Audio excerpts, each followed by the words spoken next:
Continuamos con nuestra serie Reforma, donde estamos estudiando los libros de Esdras y Nehemías. Hoy es la semana número 4 que llevamos aquí en estos hermosos libros históricos, pero que traen mucha enseñanza y, como no, siendo la palabra de Dios dejada para nosotros, han traído confrontación, sí, han traído corrección, es cierto, lo necesitamos, pero también traen esperanza porque encontramos aquí siempre el Evangelio de la gracia transformadora de nuestro Señor Jesucristo, y así es como Dios siempre nos muestra su bondad, tanto mostrándonos nuestra necesidad y nos hace conocer su verdad que nos duele y nos confronta, pero así también Él nos hace conocer y maravillarnos de su gracia, de su misericordia, de su amor inagotable para sus hijos. El mensaje para hoy lo he llamado Celebrando la bondad de Dios. Y nosotros como creyentes tenemos muchísimas cosas que celebrar, muchísimas cosas que hemos recibido de parte de la mano de Dios, donde Él ha sido bueno con nosotros, nos ha mostrado esa bondad maravillosa. Pero quiero hacer énfasis en una celebración, y es la más importante, que deberíamos de estar recordando constantemente, diariamente, porque podemos celebrar la salvación de la esclavitud del pecado, de la muerte eterna, que el Señor ha efectuado en nosotros por medio del sacrificio de su propio Hijo en la cruz del Calvario. Y como todos, yo he pasado por circunstancias muy difíciles, he experimentado dolor, he experimentado angustia, he tenido tiempos de sufrimiento que yo mismo me he buscado o que me ha venido por el pecado externo, pero de una u otra forma he pasado por tiempos difíciles. Sin embargo, eso no niega la realidad de que la bondad de Dios ha estado siempre presente en mi vida, ha estado siempre presente en mi familia, aunque muchas veces lo olvido, lo reconozco, olvido que Dios ha sido bueno. Y creo que a muchos de nosotros nos pasa eso, olvidamos la bondad de Dios, olvidamos que Él ha sido bueno. Porque, hermanos, que haya oscuridad no significa que no hay luz.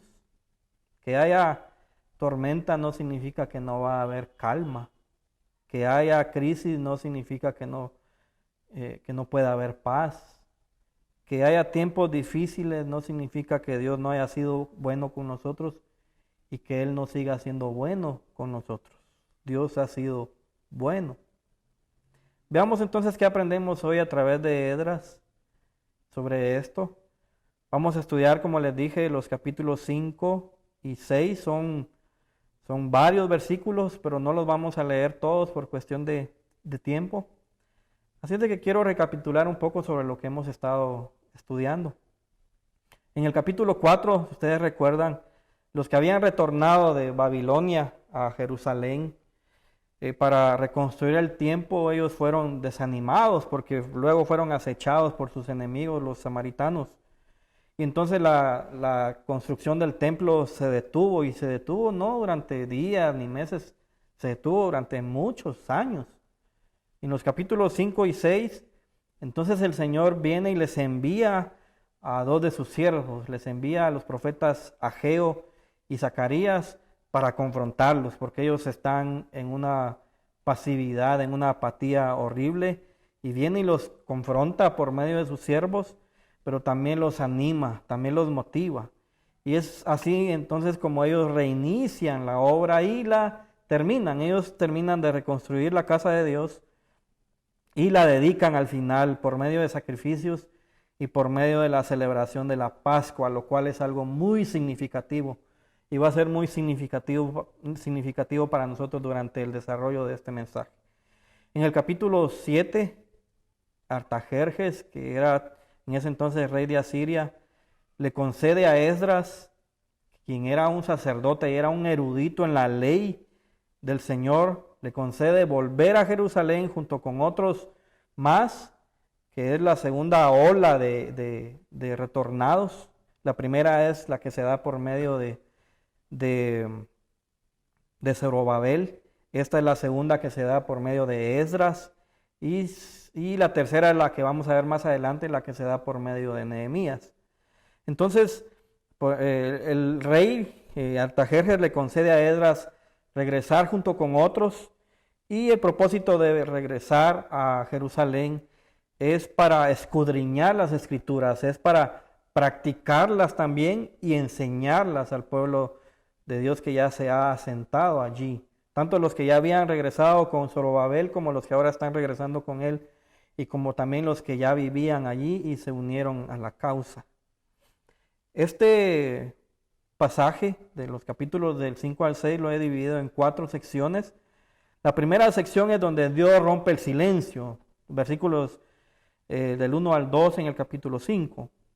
La segunda sección es donde el enemigo regresa una vez más, los versículos 3 del capítulo 5 al versículo 5 del capítulo 6. Son varios versículos que tomamos en esta sección. En la siguiente sección vamos a ver las instrucciones del rey, de los versículos del 6 al 13 del capítulo 6. Y por último vamos a ver la finalización y la dedicación del templo, en los versículos 14 al 22 del capítulo 6. La idea central en todo este pasaje es que los judíos están bajo el favor de Dios, y bajo el favor del Señor es que ellos continúan y finalizan la construcción de la casa de Dios y la dedican presentando sacrificios y celebrando la Pascua.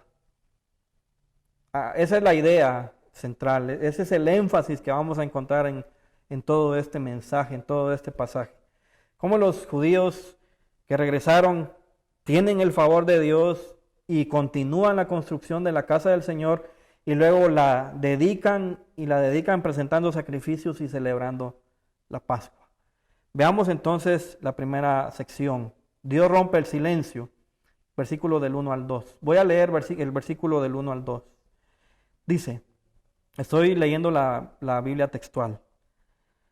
Entonces los profetas Ageo y Zacarías, Bar Ido o hijo de Ido, profetizaron a los judíos que estaban en Judá y en Jerusalén en nombre del Dios de Israel, quien estaba con ellos.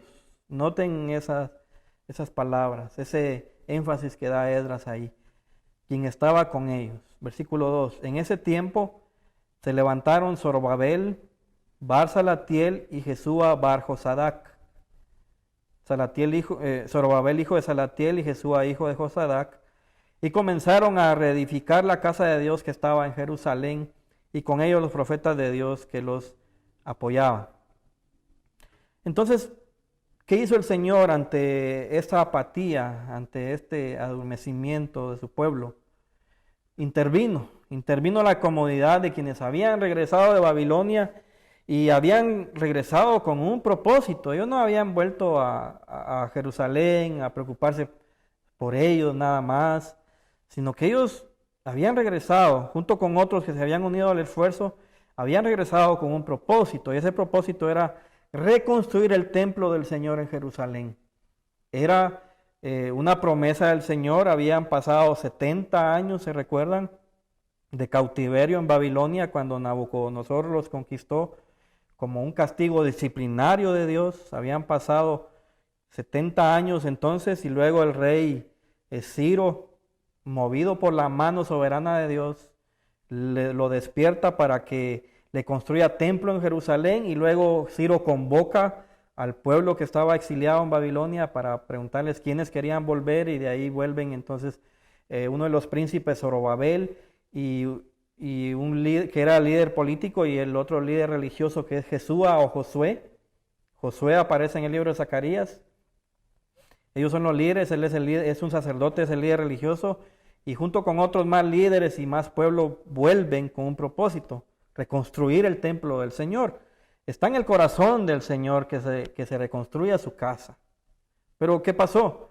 Ellos estaban pasmados, pasivos. Ellos habían llegado en nombre de Dios de Israel. Sin embargo, cuando ellos habían iniciado la obra, ellos acababan de echar los cimientos del templo e iban bien.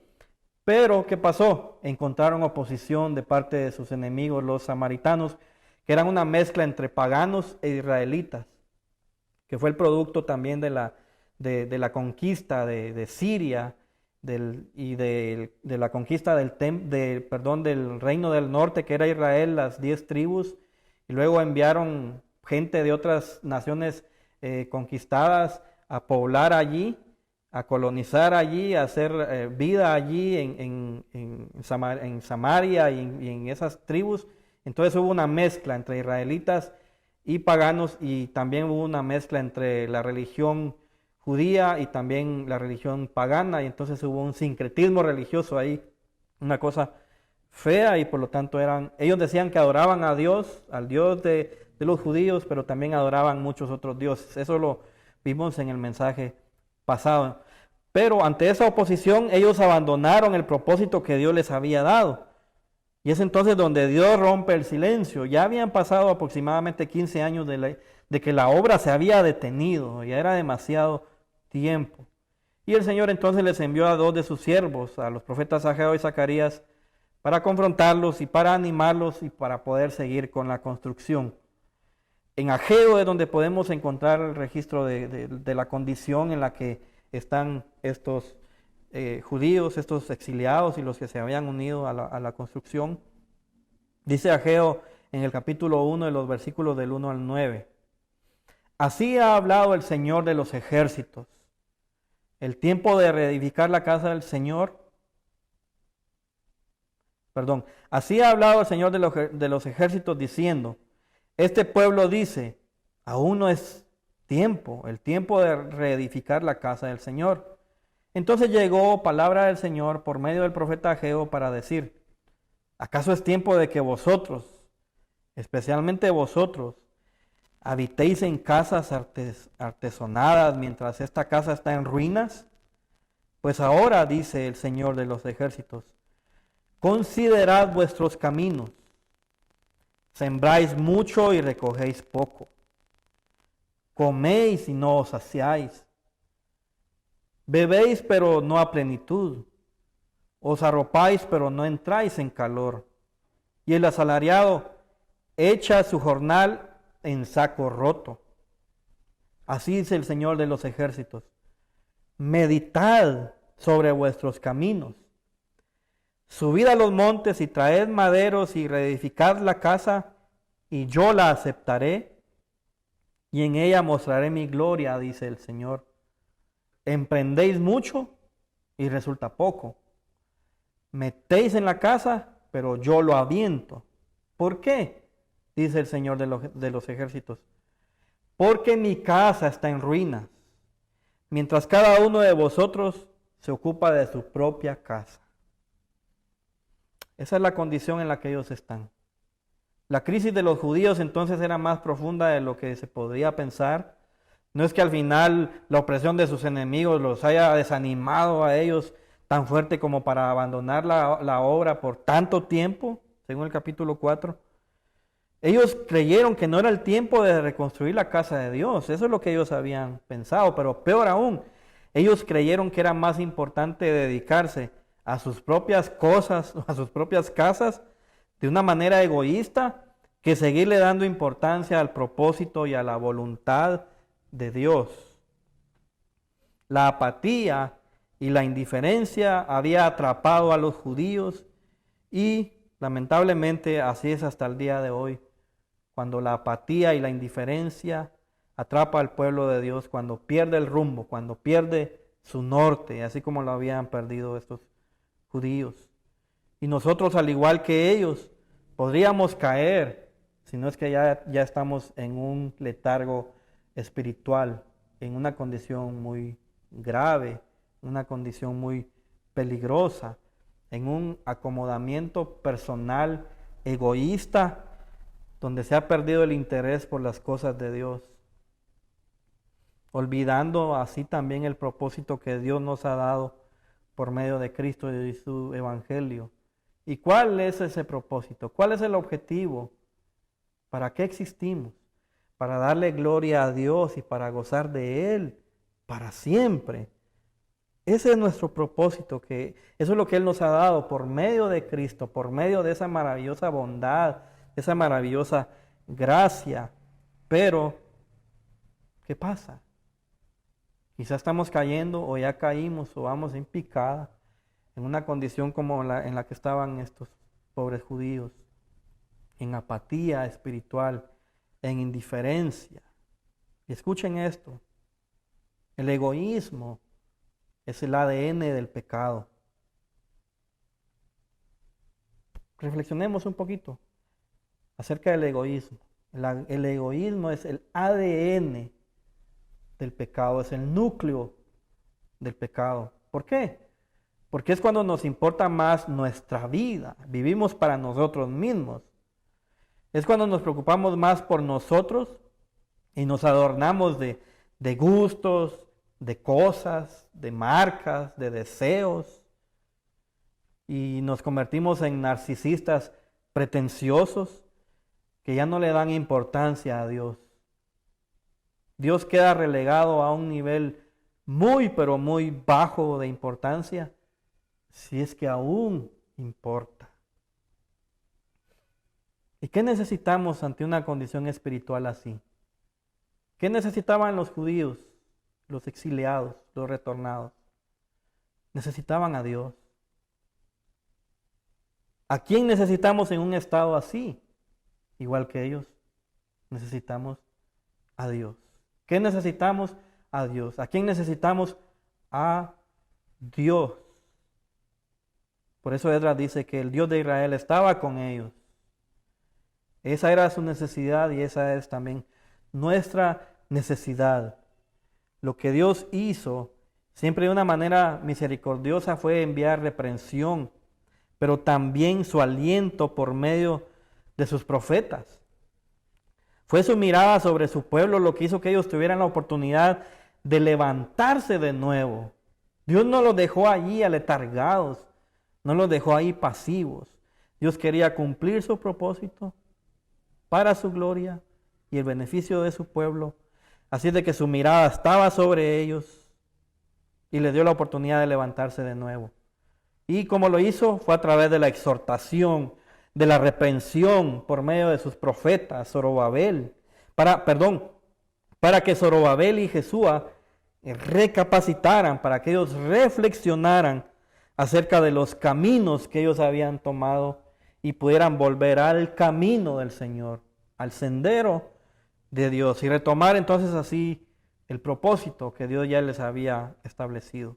Hermanos, también así que Dios tenga misericordia de nosotros si nos hemos desviado del rumbo, si nos hemos desviado del camino, si hemos perdido el norte como creyentes o lo estamos perdiendo, si nuestras ocupaciones son otras donde Dios ya no has tomado en cuenta, donde nos despertamos por la mañana y nos acordamos y Dios siquiera fue algo en cual pensar o alguien a quien agradecerle. Si el Evangelio ya no es parte de nuestra vida cristiana, donde vivimos solo por vivir, donde ser llamado cristiano más pareciera un apodo que un estilo de vida. Que Dios nos levante así como lo hizo con ellos. Que Dios tenga misericordia de nosotros, que su mirada esté sobre nosotros así como estaba sobre ellos. Que Él también nos muestre su favor si es que estamos en un peligro como ese. Veamos la segunda sección, el enemigo regresa. Capítulo 5, versículo 3 al capítulo 6, el versículo 5. Voy a leer de los versículos del 3 al 5 y luego voy a ir narrando lo que sucede hasta llegar al versículo 5 del capítulo 6, como les había dicho por cuestión de tiempo. Pero luego ustedes pueden continuar su lectura y para poder corroborar lo que yo estoy diciendo, que ustedes no digan amén a lo que yo estoy diciendo, sino que vayan como los bereanos y vean que lo que yo estoy diciendo viene de las Escrituras. porque ustedes saben que hay un problema grave en la iglesia, que a todo le dice amén y no consulta las escrituras si viene de allí. Entonces, dice el versículo 3, pero cuando ellos estaban allí, reiniciaron la obra y estaban reconstruyendo, al mismo tiempo se presentaron ante ellos Tatnai, era un samaritano, gobernador de más allá del río, aquí habla del río Éufrates, y Setar-Boznai. Yo había leído Sarten-Boznai la primera vez, pero es Setar-Boznai, y sus compañeros para decirles, ¿quién os ha dado orden para edificar esta casa y terminar estos muros? Y también les preguntaron así, ¿cuáles son los nombres de los hombres que reedifican este edificio? Pero, una vez más, escuchen esto y lean esto. La mirada de Dios estaba sobre los ancianos judíos y no los obligaron a interrumpir el trabajo hasta que el asunto fuera a Darío y éste diera instrucciones por carta. Entonces, en los versículos del 3 al 4 del capítulo 5, una vez más los enemigos del pueblo de Dios regresan, nomás se enteraron del reinicio de la construcción, fueron a cuestionar sobre quién había dado la orden de volver a construir y quiénes eran los que estaban allí trabajando en la construcción. Pero hay un énfasis precioso aquí en el versículo 5, capítulo 5. La mirada de Dios estaba sobre los ancianos judíos. En los versículos del 6 al 17 en el capítulo 5 entonces nos habla sobre una carta que les enviada al rey Darío por estos líderes que habían llegado, estos líderes samaritanos que habían llegado, estos oficiales samaritanos enemigos del pueblo de Dios que habían ido a ver de qué pasaba otra vez ahí con esa obra. Y le habían informado entonces al rey en esta carta que había de nuevo una construcción en Judá sobre las averiguaciones que ellos habían hecho y la respuesta que ellos habían obtenido de parte de los ancianos judíos. Y según la carta que enviaron al rey, los judíos, los ancianos, ellos respondieron contando acerca de la historia del primer templo, el que había construido Salomón, y que luego ellos desobedecieron de una manera muy grave a Dios, y entonces el Señor envió un juicio disciplinario usando al rey Nabucodonosor para destruir, para conquistar a Jerusalén, a Judá, y entonces ese templo fue destruido y el pueblo del Señor fue deportado hacia Babilonia. Y luego también le hablaron sobre el decreto del rey Ciro de ese entonces, que él les había llamado a reconstruir, les había enviado a reconstruir la casa de Dios en Jerusalén. Es más, también les había devuelto los utensilios de oro y de plata que Nabucodonosor se había robado del templo del Señor en Jerusalén, y de la obra que se le había asignado a un hombre llamado Sesbazar, y también donde le solicitan al rey la investigación sobre este asunto, sobre la orden que el rey Ciro había dado muchos años atrás. Entonces en el capítulo 6, versículos del 1 al 5, vemos que el rey Darío ordena investigar este asunto, ordena que se vayan a revisar los archivos, y ellos en la búsqueda se encontraron con que sí había un rollo donde estaba escrita la orden del rey Ciro sobre reedificar la casa de Dios en Jerusalén. Es más, habían medidas también ahí de la construcción y de la orden del rey de que de los mismos fondos del rey, de la casa del rey, se sufragaran los gastos para el viaje de estos retornados y para la construcción también del templo. Entonces, el enemigo aquí no se acercó de una manera, quizás sí, como lo hace el diablo, como lo hace nuestro enemigo, porque es Satanás el que está siempre detrás de todo esto. Se acercó de una manera amable, sin embargo, se acercaron con cuestionamientos, inconformes porque se había reiniciado la obra. Entonces sus intenciones eran malas. Y mientras el pueblo de Dios, entonces, veamos esto, mientras el pueblo de Dios se ocupaba en sus propios asuntos, el enemigo estaba tranquilo. Ellos no se acercaban a ver por qué estaban tan tranquilos, porque al enemigo no le importa cuando alguien se preocupa de sí mismo y se ama a sí mismo antes que amar a los demás y antes que amar a las cosas de Dios. Entonces el enemigo estaba tranquilo. Fue cuando el pueblo de Dios se levantó cuando estos malvados se alertaron una vez más, para buscar y frustrar los planes del Señor.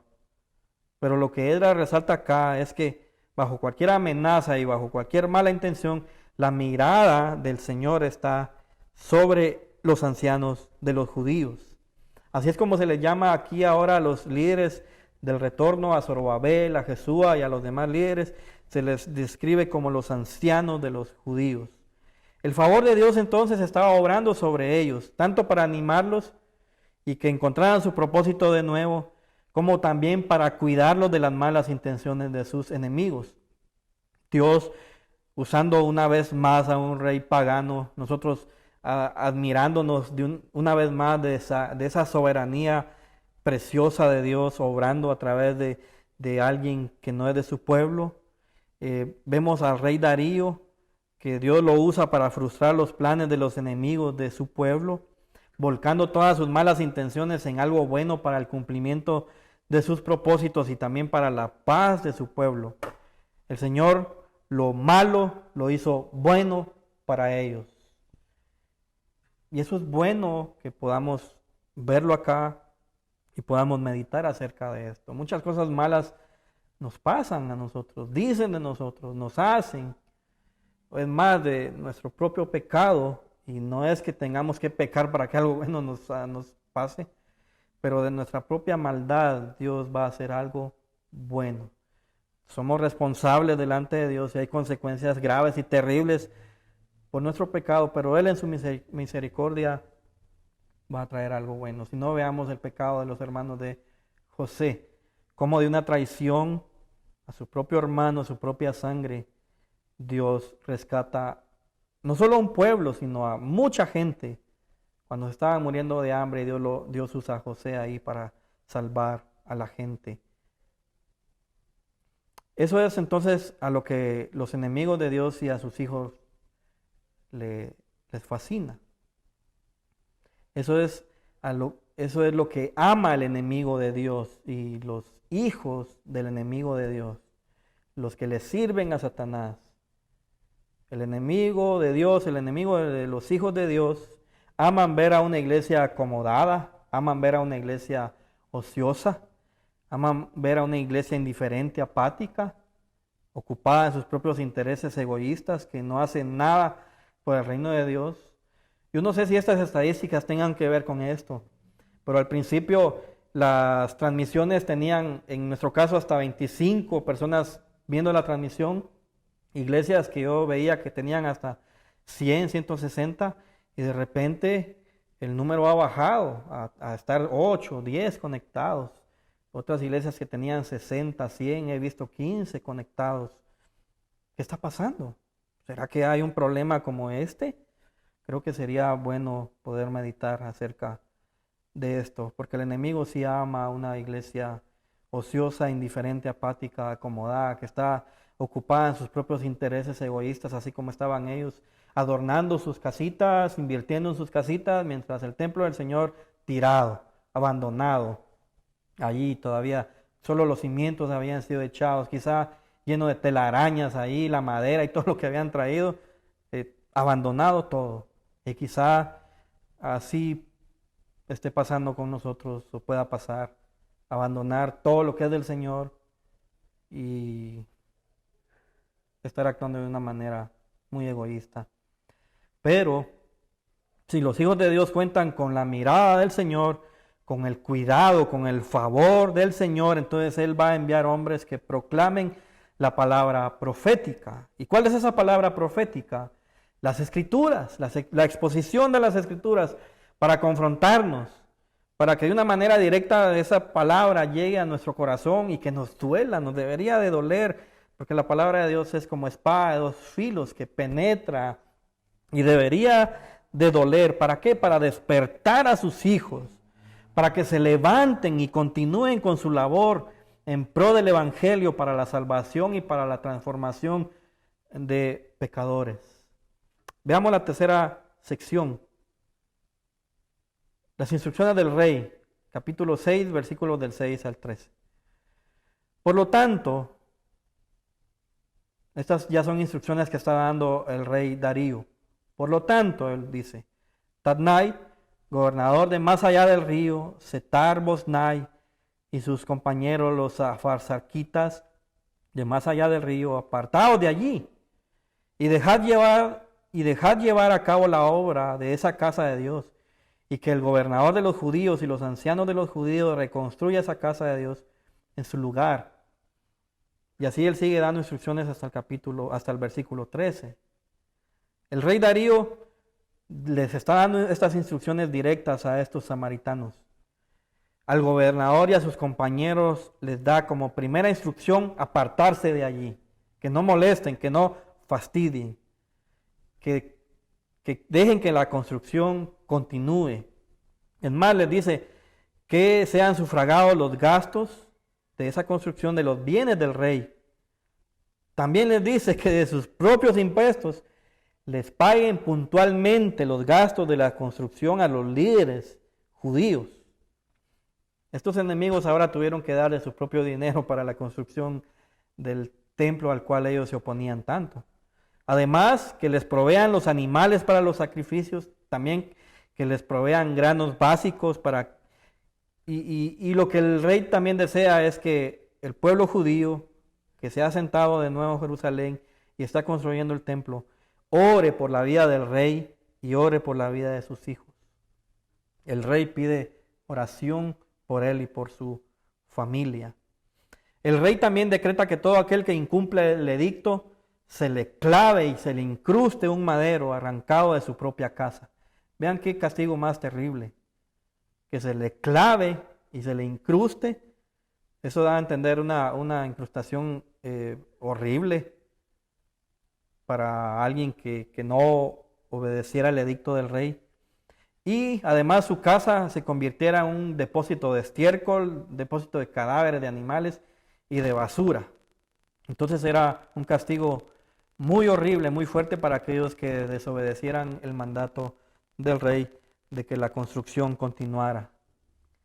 Tatnai, el gobernador samaritano, entonces y sus compañeros cumplieron al pie de la letra lo que el rey había ordenado y lo hicieron de una forma puntual, según nos indica Esdras.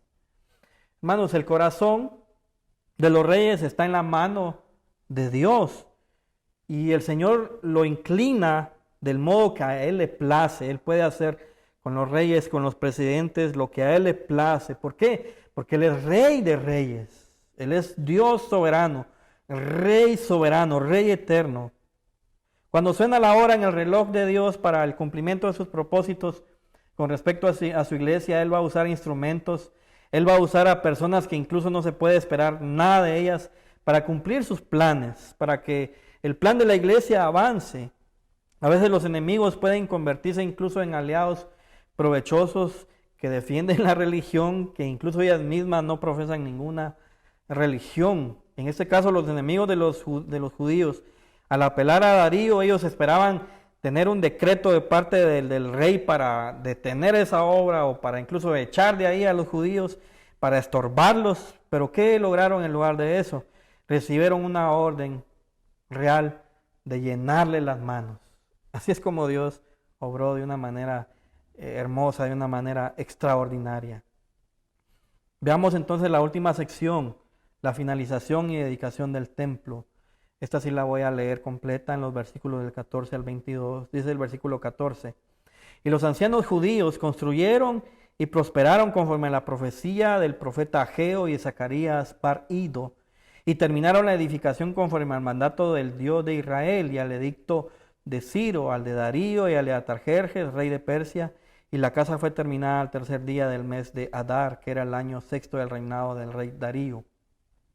Y los hijos de Israel, los sacerdotes y los levitas, y el resto de los hijos del cautiverio consagraron esa casa de Dios con regocijo, y en la dedicación de esta casa de Dios hicieron acercar 100 becerros, 200 carneros y 400 corderos, y 12 machos cabríos como víctimas expiatorias por todo Israel, según el número de las tribus de Israel.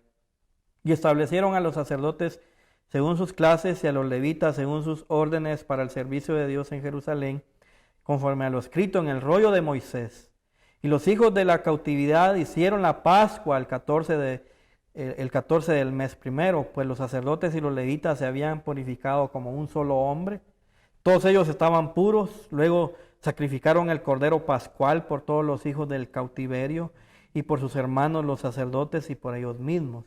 Y comieron los hijos de Israel que habían vuelto del cautiverio y todos los que junto a ellos se habían apartado las inmundicias paganas de la tierra para buscar al Señor, el Dios de Israel. E hicieron la solemnidad de los ácimos durante 7 días con regocijo, es decir, comieron pan sin levadura. Por cuanto el Señor los había alegrado y había dispuesto en su favor el corazón del rey de Asiria para fortalecer sus manos en la obra de la casa de Dios, el Dios de Israel. 3 eventos importantes suceden acá. El primero es que se termina la construcción del templo. El segundo es la dedicación que hacen ellos del templo. Y el tercer evento importante es la celebración de la Pascua. Los judíos lograron terminar la construcción del templo según las profecías de Ageo y Zacarías. Por mandato de Dios, vean el orden que le da a Esdras. Mandato de Dios, y luego por mandato de Ciro, y luego por mandato de Darío, y luego por mandato de Artajerjes. Pero es Dios quien está obrando, inclinando los corazones de estos reyes paganos para que su obra terminara, y como lo habían profetizado Ageo y Zacarías. Dios nunca le va a fallar a un pueblo que es obediente, que confía en Él y que confía en lo que Él ha dejado escrito para sus hijos, para su pueblo. Dios siempre va a cumplir sus propósitos porque Él, incluso aunque tenga que usar gente pagana para lograrlo, Él va a llevar a cabo sus planes. Por eso Él es Dios, si no, no sería Dios. Y Él es un Dios soberano sobre cada acontecimiento, sobre cada circunstancia, sobre cada cosa, sobre cada persona y sobre cada corazón y sobre la faz de la tierra. Él es Dios soberano, que obra según su voluntad, según sus planes. Lo que Él ha determinado hacer, Él lo hará. Lo que Él ha prometido, Él lo cumplirá. Lo que Él ha determinado, lo vamos a ver realizado.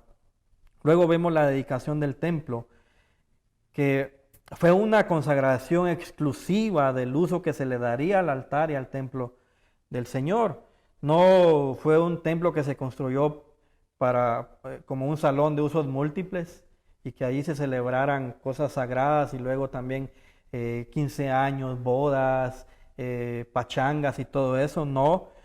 Su uso sería un uso solemne, un uso sagrado, separado del uso común, un lugar exclusivo para honrar y para adorar a Dios.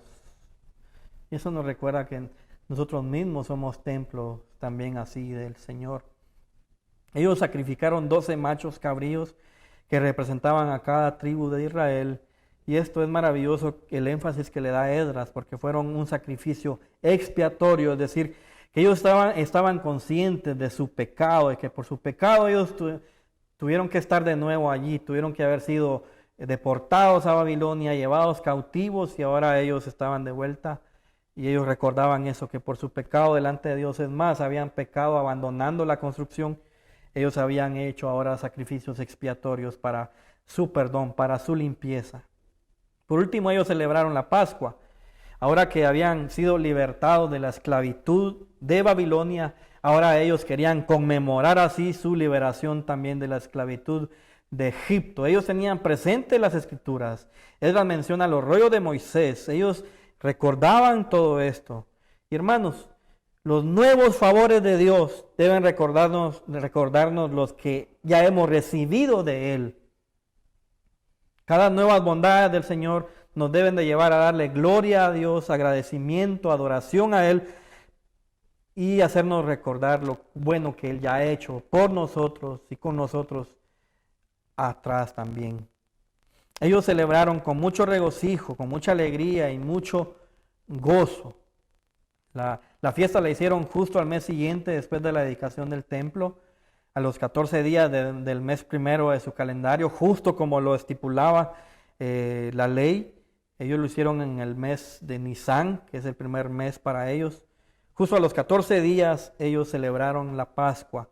La celebraron los sacerdotes y levitas que se habían purificado para la ocasión, pero también todos aquellos que se habían apartado de prácticas pecaminosas y paganas. que practicaban sus vecinos. ¿Para qué? Para también buscar a Dios. Todo ese pueblo se unió para celebrar la Pascua. Y durante 7 días más ellos siguieron celebrando la fiesta de los panes sin levadura, por cuanto el Señor los había alegrado, por cuanto el Señor había alegrado su corazón. Ellos estaban llenos de gozo, de júbilo, de alegría. La Pascua era entonces la gran fiesta central de Israel. Para ellos era lo que la cena del Señor es para los cristianos. Nuestro Señor une estas dos celebraciones de una manera muy íntima, ya que fue durante la celebración de una fiesta que Él instituyó la otra. Celebrando la Pascua, el Señor instituyó la cena del Señor, valga la redundancia. Ambas fiestas hablan del mismo evento bendito. ¿De cuál evento? La muerte de un cordero, en este caso la muerte de Cristo. Una muestra la muerte en perspectiva, algo que va a suceder. La otra declara que la muerte ya tuvo lugar. Eso es lo que conmemoramos cuando participamos en la cena del Señor o con la comunión o Pascua, como algunos le siguen llamando, o Santa Cena. Eso es lo que hacemos, conmemorar, recordar que Él murió por los pecadores.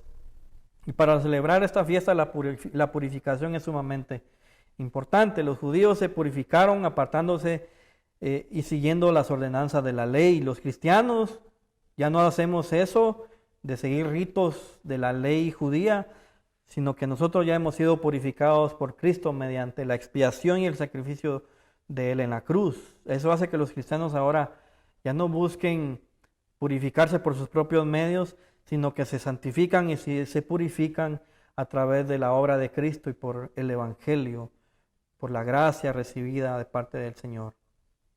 Los judíos celebraron la Pascua, que consistía en recordar la liberación del pueblo de Israel cuando estaba cautivo en Egipto, por medio de una cena y el sacrificio de un cordero sin defecto. Y Pascua, que en hebreo es Pesaj, significa pasar por alto. El día de la liberación de los israelitas, cuando los liberó de Egipto, Él les instruyó a sacrificar un cordero y a marcar los postes y los linteles de sus puertas con la sangre de este cordero inmolado, sacrificado, para que el juicio de Dios contra los dioses egipcios no cayera sobre ellos cuando pasara por allí y les causara la muerte, sino que Dios pasaría de largo. ¿Por qué? Porque vería los postes y los linteles manchados o marcados con la sangre del cordero. Y eso es hermoso, ver cómo apunta a Cristo, apunta al cordero perfecto. Esta liberación de Israel y el sacrificio de un cordero sin defecto para librarlo de la muerte anunciaba por medio de la fiesta la muerte sacrificial del cordero, que derramaría su sangre para darle libertad y vida eterna a los cautivos al pecado. ¿Y quién es ese cordero? Es Jesús. Jesús es el Cordero de Dios, que logra la liberación y la vida por medio de su propio sacrificio, por medio de su muerte y su sangre derramada en la cruz del Calvario de quienes están esclavos al pecado. Pero cuando confían en Él, quedan ahora manchados con la sangre del Cordero, y el juicio, la ira de Dios ya no va a pasar sobre ellos por cuanto creyeron en Jesús. Y la sangre de Jesús fue derramada sobre ellos para librarlos del castigo, de la ira de Dios y de la condenación eterna. Y Juan el Bautista lo sabía. Al día siguiente ve a Jesús que viene hacia él y dice: he aquí el Cordero de Dios que quita el pecado del mundo. Juan 1:29. Juan el Bautista estaba consciente de cuál era el propósito de Cristo. Entonces, la celebración de la Pascua de los judíos, después de que ellos finalizaron la construcción del templo del Señor y después de que ellos lo consagraron por medio de sacrificios en el altar, nos recuerdan a Jesús, quien es el sacrificio perfecto, que fue inmolado para librar a los pecadores del poder del pecado y del juicio y del castigo de la muerte eterna. Por eso Pablo manda a purificarse y buscar una vida sin la contaminación del pecado, descansando en quién es ahora nuestra Pascua. Pablo no solo manda a los corintios a que se purifiquen y nada más, sino que él les recuerda por en quien descansan para su purificación. 1 Corintios 5:7 dice, limpiad la vieja levadura para que seáis masa nueva. La levadura era comparada con pecado. No siempre, pero la mayoría de veces es comparada con pecado. Limpiad la vieja levadura para que seáis nueva masa, como sois, sin levadura, porque Cristo, nuestra Pascua, ya fue sacrificada. Hermanos, la ley requería un cordero sin mancha y sin defecto para poder ser presentado como un sacrificio para poder perdonar los pecados. Y ningún hombre es capaz de ser ese sacrificio, porque ningún hombre está sin defecto, ningún hombre está sin mancha y ningún hombre es perfecto. Pero Jesús sí, Él ha sido el único perfecto. La limpieza, la purificación y la santificación no se logra con nada más, sino con la sangre preciosa del Mesías, como de un cordero sin mancha y sin defecto, en palabras de Pedro, 1 Pedro 1:19. Y estas son las buenas noticias de salvación para quienes confían en Jesús, abandonando sus pecados en fe y en arrepentimiento, descansando en que Jesús ha sido el Cordero perfecto de Dios, que tiene el poder de perdonar pecados y librar de la muerte a todo aquel que se refugie en el sacrificio de su cruz y en su resurrección y sea rociado con la sangre del Cordero, con la sangre de Cristo.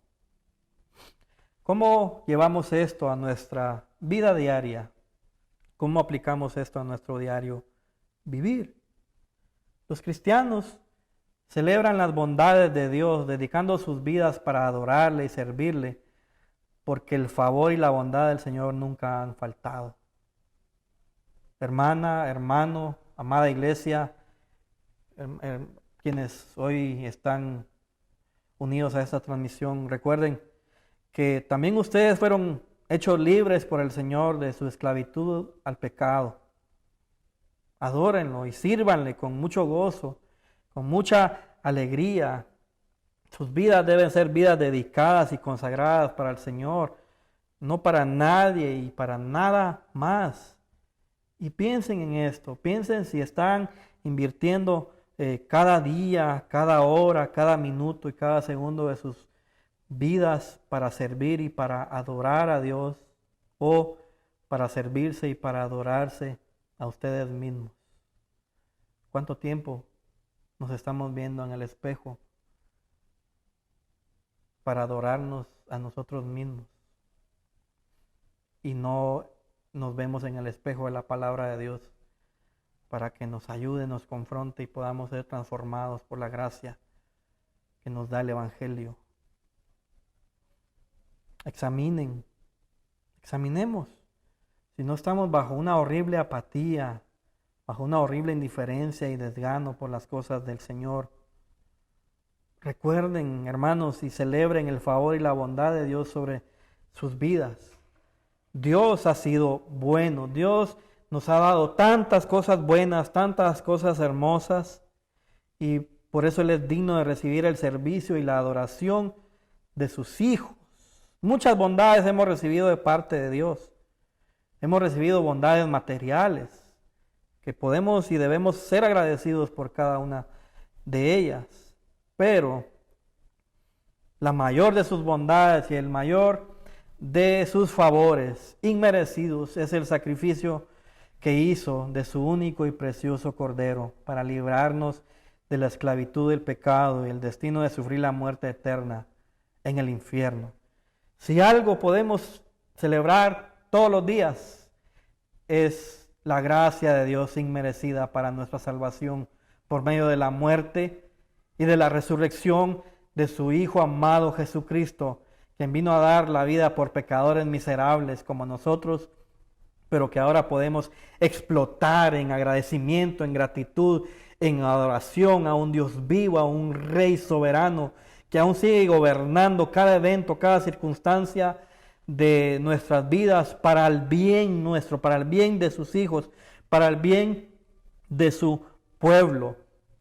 Siempre hay algo que celebrar entonces, aunque estemos pasando por momentos más difíciles, por la oscuridad, por el valle de sombra de muerte que es vivir en este mundo. Siempre hay algo que celebrar y podemos celebrar a Cristo, porque Él es nuestra Pascua. A Él podemos celebrarlo, podemos celebrar lo que Él ha hecho, podemos celebrar la mayor de las bondades de Dios para nosotros. Quizá Dios no te dé muchas cosas buenas, quizá no te dé muchas de las bendiciones que quieres para ti y tu familia, pero si Él te ha dado salvación, Él te ha dado a Cristo. Y eso es suficiente, aunque a veces eso es solo un cliché para nosotros y solo un decir, pero si buscamos experimentar realmente eso, Él es suficiente para nosotros, porque a veces nosotros nos hacemos bolas buscando paz, felicidad y satisfacción en personas o en cosas de este mundo, cuando Él es la satisfacción absoluta y plena para nosotros. Y esa es la mayor de las bondades que un pecador que era miserable por el pecado haya podido recibir jamás. Cristo es nuestra hermosa y perfecta Pascua, que nos libró de la muerte y el castigo eterno. Y recuerda, hermano, que estas cosas no las vas a hacer por imposición, sino que las vamos a hacer porque Cristo lo ha hecho posible por medio de su obra, su vida perfecta, su obediencia completa al Señor, su muerte en sacrificio en la cruz, su sangre que limpia de pecados y su gloriosa resurrección. Es lo que hace que explotemos nosotros en agradecimiento, en servicio, en adoración al Señor. Jesús es tu impulso para que adores, para que sirvas y dediques tu vida a Dios como el resultado de tu agradecimiento y la celebración de la bondad de Dios todos los días de tu vida. Y si alguien entre nuestra audiencia en este momento o más adelante, si alguien en la providencia de Dios se encuentra con este mensaje y no ha creído en Jesús, yo te digo que si no has creído en Jesús, tu vida no está dedicada a Dios. Pero Jesús ha dado su vida en sacrificio para que creas en Él y entonces puedas dedicar tu vida a Dios y puedas adorarle y puedas servirle. Dios ha sido bueno contigo, pero no puedes verlo y por eso no puedes celebrarlo, porque eres esclavo del vicio y del pecado. Por eso no puedes ver las bondades de Dios, porque estás cegado por el pecado. Y solo buscas tu alegría, tu felicidad en el pecado, en los vicios, en la gente o en las cosas. Debes ver que la maldad y la desobediencia contra Dios te hace merecedor del castigo y del juicio eterno en el infierno. Debes de ver que eso es una realidad, pero también debes de ver que Jesús te hace libre del poder del pecado sobre tu vida y de tu destino horrible. Él tiene el poder de hacerte libre. Cree en Jesús. Arrepiéntete de tus pecados, abandona esa vida que no te va a llevar nada bueno al final, porque es una vida que ofende a Dios. Jesús es el Cordero de Dios que murió y derramó su sangre para limpiarte, para purificarte y para que tú te refugies ahora en Él y seas salvo por Él y seas salvo para Él y celebres sus bondades, tu propia vida, tu salvación, tu familia, tus hijos si los tienes, tu trabajo, todo, ahora lo vas a ver como una bendición del Señor y vas a celebrar su bondad y vas a celebrar su mayor bondad que te rescató y te salvó por medio de su Hijo amado Jesús, quien dio su vida en tu lugar, en la cruz del Calvario, porque ahí te correspondía estar a ti y a mí, recibiendo la ira, la furia de Dios, el castigo allí, en todo su esplendor, porque hemos sido pecadores, perversos, pero Cristo dio su vida para salvarte a ti y a mí, entonces solo cree en Él. Para ir finalizando, si como iglesia nos caracterizamos más por celebrar las bondades de Dios con vidas que se distinguen por servirle y adorarle, entonces Dios nos va a usar como sus instrumentos de gracia y de transformación de aquellos pecadores que necesitan a Cristo. Si como iglesia admiramos lo que el Señor hizo con su pueblo, liberándolo de la esclavitud de Babilonia, para regresarlo a Jerusalén y construirle su templo, entonces no permitiremos que el egoísmo, que el desinterés, que la apatía, que la indiferencia nos atrapen y caigamos en un adormecimiento y entumecimiento espiritual y peor aún, en un estado de ingratitud hacia el Señor y que lleguemos a ser tan mal agradecidos con el Padre. Hermanos, entonces seamos luminares de Dios en este mundo oscuro, celebrando la bondad de Cristo por medio de su bendito y su glorioso evangelio. Que la iglesia sea un faro de luz, que la iglesia sea un faro de gracia que sirve y adora al Señor, anunciando y proclamando las buenas noticias de salvación para que los pecadores puedan ver la luz de Cristo, quien es el único que puede librarlos del pecado y de la condenación y darles vida eterna y darles verdadera libertad. Por eso, hermanos, que Cristo sea exaltado siempre. Amén.